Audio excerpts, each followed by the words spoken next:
We're here for the motion for leave to subpoena or notice for deposition the other two witnesses on our witness list. They are the subject of protective orders. And I know the court, we have limited time today, so I want to just cut to the chase, if I may.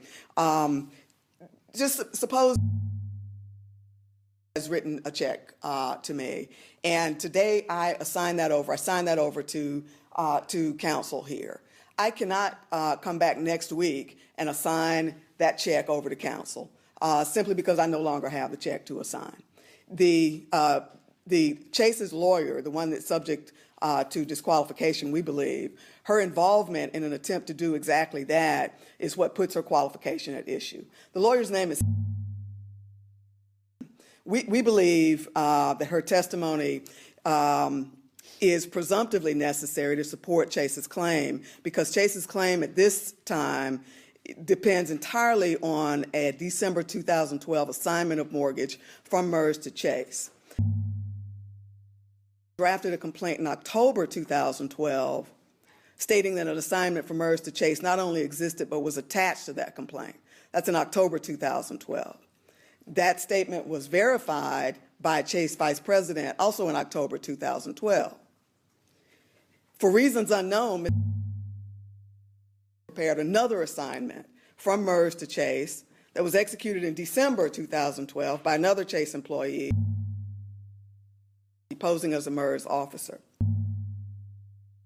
Recorded this new assignment the following month in January, just days before filing the complaint that initiated this case. And that complaint, again, verified the existence of an earlier assignment. Strangely enough, she failed to attach either assignment from MERS to Chase to that complaint. Now, none of those facts are disputed at this point. All of those facts are of record. So we believe Chase must call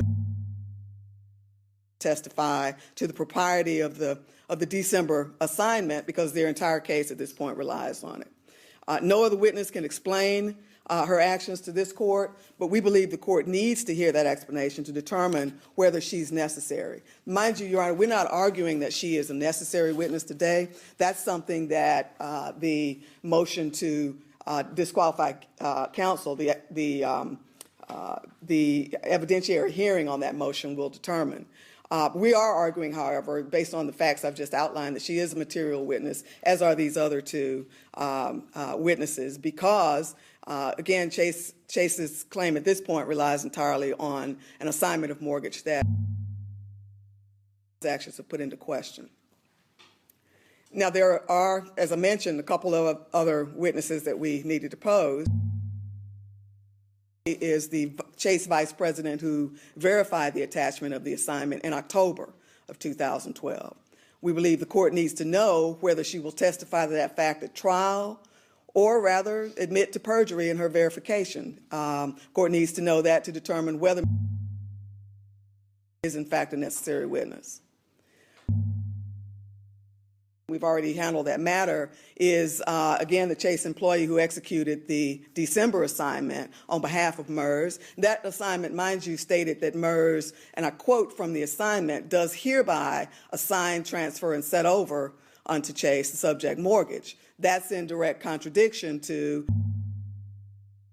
verification just six weeks earlier that the mortgage had already been assigned, transferred, and set over to Chase.